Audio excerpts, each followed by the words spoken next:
나는 누구지? 나는 지금 잘 살고 있는 걸까? 딱히 안 좋은 일도 없는데 괜히 마음이 울적하고 SNS를 보다 보면 이런 생각이 들어요. 나만 멈춰 있는 건가? 다들 앞만 보고 달리고 있을 때 혼자 멈춰서 내가 바보처럼 느껴질 때, 그럴 때일수록 나라는 사람의 속도를 믿어야 해요. 안녕하세요. 양원의 양철북 TV입니다. 요즘은 누가 성공했는지 누가 뭘 했는지 너무 쉽게 알 수 있는 시대예요. 인스타를 열면 누군가는 여행 중이고 누군가는 책을 냈다고 하고 또 어떤 친구는 영상 하나로 인생 역전했다고 웃고 있죠. 그런 걸 보다 보면 나만 멈춰서 있는 것 같고 나만 뒤처진 것 같은 느낌. 그럴 때 그리스 철학자인 에픽테토스의 말을 한번 떠올려 보세요. 다른 사람이 가진 것을 부러워하지 마라. 너는 너라는 존재만으로 충분하다. 비교는 우리 안의 행복을 가장 빠르게 무너뜨리는 감정이에요. 내가 뒤처진 게 아니라 남이 너무 앞서 보이는 착시 때문일 수도 있어요. 근데요, 인생은 마라톤이 아니에요. 누가 먼저 도착하느냐의 게임이 아니라 나는 어떤 사람으로 살고 싶은가를 찾아가는 여정이에요. 이터널 션샤인이라는 영화에서 이런 말이 나오죠. 괜찮아. 우리는 각자 자기 방식으로 괜찮아지는 중이니까. 이 말 참 좋지 않나요? 그리고 부탄 이야기 들어보셨어요? 세계에서 가장 가난한 나라가 가장 행복한 나라로 행복 지수는 늘 1위를 차지했었죠. 믿기 어렵죠? 근데 요즘은 어때요? 147개국 중에서 50위로 순식간에 뚝 떨어졌다고 합니다. 왜 그럴까요? 예전에는 다 같이 맨발로 뛰어다니고 나무도 같이 심고 서로 비슷한 밥을 먹고 비슷한 하늘을 보며 살았거든요. 누가 잘났는지 누가 얼마를 벌었는지 그런 거에 관심이 1도 없었어요. 비교할 대상 자체가 없었던 거죠. 근데 어느 날 서양 문물이 쏟아져 들어오면서 관광지가 개발되고 누군가는 외제차를 타고 또 누군가의 집 한 채씩 사기 시작하면서 서로를 보기 시작한 거예요. 그렇게 비유가 시작되자 행복은 조용히 불을 끄고 나가다 사라진 거죠. 여러분, 이 얘기가 우리랑 많이 닮지 않았나요? 지금 우리는 성공보다 존재의 의미를 더 중요하게 여기는 시대를 살아가고 있어요. 남들처럼 똑같이 사는 게 아니라 나는 어떤 색깔로 살고 싶지? 그걸 고민하는 시대. 그러니까 지금 내가 너무 느리다, 평범하다, 또는 튀지 않는다 그렇게 느껴질지라도 그건 어쩌면 자신만의 리듬으로 잘 살아가고 있다는 증거일지도 몰라요. 자존감은요, 남보다 잘나서 생기는 게 아니라 비교하지 않아도 되는 나만의 기준이 생길 때 그때 비로소 단단해지는 거예요. 그러니까 오늘도 다른 누구도 아닌 나답게 살아가고 있다면 그걸로 충분해요. 빈센트 반 고흐는 생제의 한 점의 그림만을 팔았다고 하죠. 반 고흐는 가난했고 외로웠지만 그는 이렇게 말했죠. 나는 내 그림을 믿는다. 그리고 나를 믿는다. 저는 요즘 이 말 참 깊이 와닿습니다. 단 한 점의 그림밖에 팔지 못했던 그가 지금은 전 세계 사람들이 가장 사랑하는 화가가 되었죠. 그래서 오늘의 내가 초라하게 느껴질지라도 그것이 전부는 아닐 수 있어요.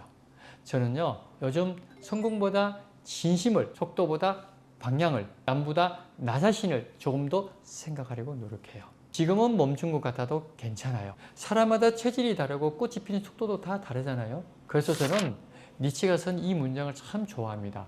우리는 모두 우리 안에 숨겨진 정원과 식물을 가지고 있다. 달리 비유하면 우리는 모두 언젠가 분출하게 될 한라산이다. 그러나 이것이 얼마나 가까운 시간에 혹은 먼 훗날에 이루어질지는 아무도 모른다. 심지어 신조차도. 누구나 자기만의 리듬과 시간이 있는 법이에요. 그래서 모든 사람에게 똑같이 주문할 수는 없어요. 교통사고 팔다리 갈비뼈 다 부러진 사람에게 너 당장 일어나 걸어야지 왜 누워있어 그렇게 하면 안 되잖아요. 그래서 중요한 건 조급함이 아니라 방향이에요. 나는 어디로 가고 싶은지 무엇을 위해 살아가는지 스스로에게 묻는 거죠. 결과가 아니라 진심이, 속도가 아니라 방향이, 남이 아닌 나 자신에게 대한 신뢰. 지금 우리에게 필요한 건 또 다른 비유가 아니라 마음을 멈추게 하는 단 하나의 질문일지도 몰라요. 나는 누구인가? 나는 지금 나답게 살아가고 있는가? 사실 이 질문은 니체도 이어른 교수님도 평생 붙들고 고민한 주제예요. 그분들이 우리에게 남긴 말은 결국 똑같아요. 다른 사람과 경쟁하지 말고 나만의 특별함을 찾아라. 니체가 젊은 시절 대학 교수로 임명됐을 때 주변 사람들은 그가 위대한 철학자가 될 거라고는 생각하지 않았어요. 당장 눈에 보이는 성과도 없었고요. 건강은 늘 약했고 외롭게 방랑하며 자신만의 철학을 사람들이 글로 알리기 시작했죠. 하지만 그는 사람들에게 인정받는 것보다 자기 내면의 목소리를 더 소중하게 여겼습니다. 그 외롭고 고독했던 시간들이 있었기에 지금 우리가 이렇게 그의 책을 펼쳐 읽으며 마음 깊이 새기게 되는 주옥 같은 문장들이 태어난 거예요.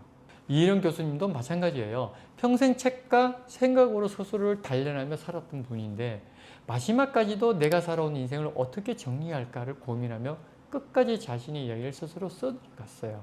그분은 늘 이렇게 말씀하셨죠. 나만의 길을 가라. 그 길이 틀린 것 같아도 돌아보면 결국 그 길이 가장 내 삶에 맞는 길이었다. 근데 요즘 사람들은 어때요? 학교에서, 직장에서 끊임없이 남들과 비교당하고 경쟁해야 하잖아요. 그러다 보면 내가 잘하는 게 뭘까를 고민할 틈도 없이 단점을 고치거나 남들 따라가느라 바쁘기만 해요. 그러니까 자신감도 잃고 점점 더 지쳐가는 거죠. 저는 이 현실이 참 안타깝다고 생각해요. 물론 세상에서 경쟁은 피할 수 없습니다. 하지만 경쟁의 기준을 바꾸는 건 우리가 할 수 있는 일이에요. 다른 사람보다 잘해야 해가 아니라 어제의 나보다 나아지자. 이렇게 생각하면 훨씬 더 나를 소중히 여기게 됩니다. 내가 뭘 좋아하는지, 뭘 잘할 수 있는지를 먼저 찾아보세요. 그리고 그걸 키우는데 에너지를 쓰세요. 단점을 고치기 위해 시간을 쓰기보다는 내 강점을 더 잘할 수 있게 만드는 것이 훨씬 중요해요. 그리고 실패도 두려워하지 마세요. 실패도 결국 내가 경험한 특별한 일이니까요.